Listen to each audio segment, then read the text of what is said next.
बड़ी खबर अब आरसीए विवाद में कूदी खेल परिषद। खेल सचिव ने सरकार के द्वारा नियुक्त डीडी कुमावत के खिलाफ जांच के आदेश दिए हैं।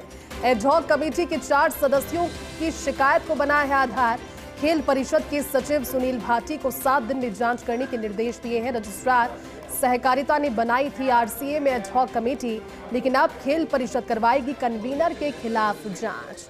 आरसीए विवादों के घेरे में लगातार बनी हुई है, लेकिन अब आरसीए के विवाद में खेल परिषद ने एंट्री की है। खेल सचिव ने सरकार के द्वारा नियुक्त डीडी कुमावत लगभग 3-3.5 महीने का समय उन्हें हुआ है इस पद पर आए हुए, उनके खिलाफ जांच के आदेश दिए हैं। एडहॉक कमेटी के 4 सदस्यों की शिकायत को आधार बनाते हुए खेल परिषद के सचिव सुनील भाटी को 7 दिन के भीतर जांच करने के निर्देश और जांच के बाद जो रिपोर्ट पहुंचेगी उसे बताने के निर्देश दिए गए हैं। रजिस्ट्रार सहकारिता ने आरसीए में एडहॉक कमेटी बनाई। लगभग 3-3.5 महीने का जो समय है उसको लेकर के गुजरा होगा, लेकिन अब इसी बीच एंट्री जो हुई है इस पूरे विवाद में वो खेल परिषद की। एसोसिएट एडिटर नरेश शर्मा जुड़े हैं, ज्यादा बातचीत तुमसे करेंगे इस प्रकरण को लेकर। नरेश जी, बड़ी खबर, क्योंकि आरसीए और विवादों का पुराना नाता है, लगातार चलता आ रहा है, लेकिन 3-3.5 महीने का समय ही हुआ है अभी डीडी कुमावत को इस जिम्मेदारी के साथ। अब खेल परिषद के एंट्री ने ये कह दिया है कि उनके खिलाफ भी जांच होगी और रिपोर्ट सौंपी जाएगी। किस तरह से देखते हैं इस निर्णय को?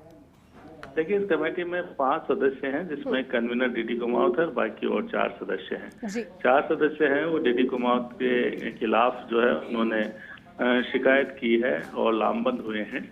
लेकिन बड़ी बात यह है कि इस विवाद में खेल परिषद की एंट्री हुई है। हाँ। क्योंकि जो एडहॉक कमेटी है वो रजिस्ट्रार सहकारिता के द्वारा बनाई जाती है और रजिस्ट्रार सहकारिता ने जो एडहॉक कमेटी बनाई है उसकी जांच अब खेल परिषद के सचिव करेंगे। तो ये अपने आप में एक नई चीज है, क्योंकि अगर जांच होती भी है, चाहे वो आरसीए की हो या अन्य मामलों पे हो जिनपे जांच के बाद एडहॉक कमेटी का गठन का काम है वो रजिस्ट्रार सहकारिता का होता है। तो संभवतः जो है वो शायद अगर तमाम जो सदस्य है वो रजिस्ट्रार सहकारिता के यहाँ शिकायत करते और फिर रजिस्ट्रार सहकारिता की यहाँ से जांच होती तो संभवतः उसमें कुछ निर्णय हो पाता। क्योंकि जो खेल परिषद है वो न तो एडहॉक कमेटी बना सकती है, न एडहॉक कमेटी में बदलाव कर सकती है, और ये एडहॉक कमेटी का मामला है, खेल परिषद से ज्यादा जुड़ा भी नहीं रहता। खेल संघ से जुड़ा कोई मुद्दा हो तो उसमें जरूर उनकी भूमिका रहती है। अब देखना ही होगा कि खेल परिषद के जो सचिव है वो जांच करते हैं, शिकायत के आधार पर क्या फैसला करते हैं। लेकिन अगर एडहॉक कमेटी के सदस्यों के बीच अगर विवाद था तो रजिस्ट्रार सहकारिता के यहाँ शिकायत होती है, उसके आधार पर फैसला हो सकता था। और ये देखिए, सरकार के द्वारा ही बनाई गई एक अस्थायी कमेटी होती है, जब चाहे तब रजिस्ट्रार सहकारिता है वो इसको बदल सकते हैं, न केवल कन्वीनर को बल्कि सदस्यों को।